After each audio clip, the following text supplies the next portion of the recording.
السلام علیکم ورحمۃ اللہ وبرکاتہ۔ کچھ ہمارے بھائی ایسے ہوتے ہیں کہ جنہیں فرض ادا کرنے کا صحیح طریقہ معلوم نہیں ہوتا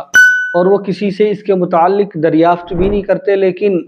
صحیح طریقہ انہیں معلوم نہیں ہوتا۔ تو آج میں نے یہ کوشش کی کہ میں فرض نماز کو صحیح طرح ادا کرنے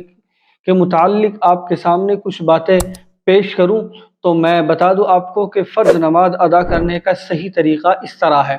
سب سے پہلے یہ کہ آپ نیت کریں، اور نیت یہ زبان سے کہنا کوئی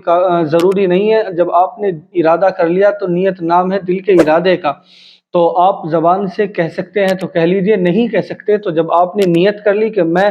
ظہر کی یا عصر کی نماز یا عشاء کی یا فرض نمازوں میں سے جو بھی نماز آپ ادا کر رہے ہیں میں وہ پڑھ رہا ہوں، تو اس طریقے سے آپ نے کہہ کر اللہ اکبر کہہ کر آپ نے نیت باندھ لی، اور نیت باندھنے کے بعد پھر آپ کو ثنا پڑھنی ہے، یعنی سبحانک اللہم وبحمدک وتبارک اسمک وتعالی جدک ولا الہ غیرک۔ ثنا پڑھنے کے بعد اعوذ باللہ من الشیطان الرجیم بسم اللہ الرحمن الرحیم پڑھیں گے، اور اس کے بعد آپ سورہ فاتحہ پڑھیں گے، اور سورہ فاتحہ پڑھنے کے بعد آپ کوئی سورت ملائیں گے۔ کوئی سورت ملانے کے بعد پھر آپ جو ہے سورتوں میں یہ خیال رکھیں کہ جو میں نے سورت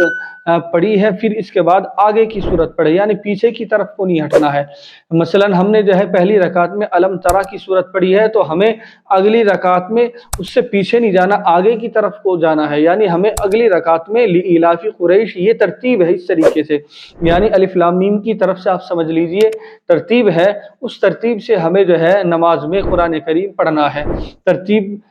ترتیب کے خلاف وہ کام ہو جائے گا، لیکن نماز تو اس سے بھی ادا ہو جائے گی، لیکن یہ ترتیب کے خلاف ہوگا۔ جو ترتیب ہے قرآن کریم کی وہ یہی ہے کہ اگر آپ نے پہلی رکعت میں سورہ قاریہ پڑھی ہے تو دوسری میں الہاکم التکاثر، لیکن آپ یہ نہیں کہ پہلی رکعت میں آپ نے القاریہ کی سورت پڑھی ہے اور اس کے بعد جو ہے آپ پھر والعادیاتی کی پڑھے، یہ نہیں۔ تو اس طریقے سے جو میں نے آپ کو بتایا، مثلا پہلی رکعت میں آپ نے الم تری کیف فعل یہ سورت پڑھی، تو دوسری میں لإلاف قریش کی پڑھی ہے، اس سے آگے کی جو آپ پڑھنا چاہتے ہیں وہ آپ پڑھیے، اور رکوع میں جائیں گے۔ رکوع میں جانے کے بعد آپ سجدے میں جائیں گے، اور سجدے میں جانے کے بعد دونوں سجدے جب آپ نے کر لیے تو آپ پھر دوسری رکعت کے لیے واپس آئیں گے، اور دوسری رکعت کے لیے جب آپ واپس آئیں گے تو پھر آپ بسم اللہ پڑھیں گے،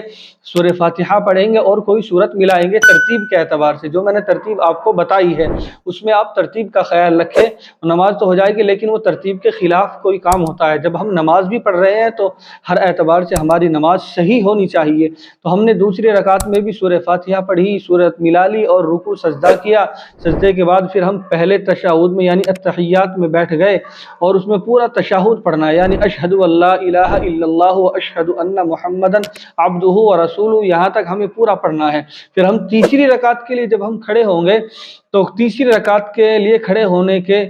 بعد ہم بسم اللہ پڑھیں گے اور صرف سورہ فاتحہ پڑھیں گے، صرف الحمد شریف پڑھیں گے، ولا الضالین، بس یہاں تک، صرف کوئی سورت نہیں ملائیں گے، اس لیے کہ پہلی دو رکعتوں میں سورت ملانا ہے اور آخر کی دو رکعتوں میں ہمیں سورت نہیں ملانی ہے۔ تو اب تیسری رکعت ہے، اس میں صرف الحمد شریف یعنی سورہ فاتحہ پڑھنی ہے۔ رکوع سجدہ ہم کریں گے، رکوع سجدے کی تسبیح سے فارغ ہو کر پھر ہم چوتھی رکعت کے لیے ہم کھڑے ہو جائیں گے، اور چوتھی رکعت کے لیے جب ہم کھڑے ہوں گے پھر بسم اللہ اور سورہ فاتحہ پڑھیں گے، اور پھر رکوع میں جائیں گے۔ رکوع میں جانے کے بعد پھر ہم رکوع کی تسبیح کہیں گے، اور رکوع کی تسبیح کہنے کے بعد پھر ہم سجدے میں جائیں گے، سجدے سے واپس اٹھ کر پھر ہم جو ہے تشہد میں بیٹھیں گے، یعنی 4 رکعت کے بعد جو بیٹھا جاتا ہے، پھر ہم اس میں جو ہے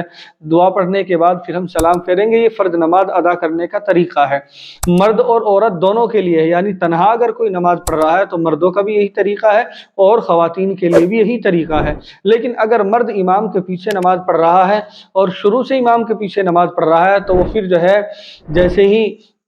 امام کے ساتھ تکبیر اولیٰ کے ساتھ وہ شریک ہوا ہے تو ثنا پڑھے گا، اور ثنا پڑھنے کے بعد پھر وہ خاموش ہو جائے گا، باقی امام اپنا کام کرے گا۔ امام سورہ فاتحہ اور سورت ملائیں گے، اور ہم رکوع میں اور اسی طریقے سے سجدے میں اس کی تسبیح پڑھیں گے، لیکن امام کے پیچھے قرات نہیں کی جائے گی۔ یہ امام کے پیچھے پڑھنے کا مردوں کا طریقہ ہے۔ باقی جو میں نے اس سے پہلے طریقہ بتایا ہے وہ تنہا اگر مرد نماز پڑھ رہا ہے اور عورت، دونوں کا بالکل سیم اور ایک ہی طریقہ ہے۔ مجھے امید ہے کہ فرض نماز پڑھنے کا جو میں نے طریقہ آپ کے سامنے بیان کیا یہ آپ کی سمجھ میں آ گیا ہوگا۔ آپ ہماری اس کلپ کو ضرور شیئر کیجیے۔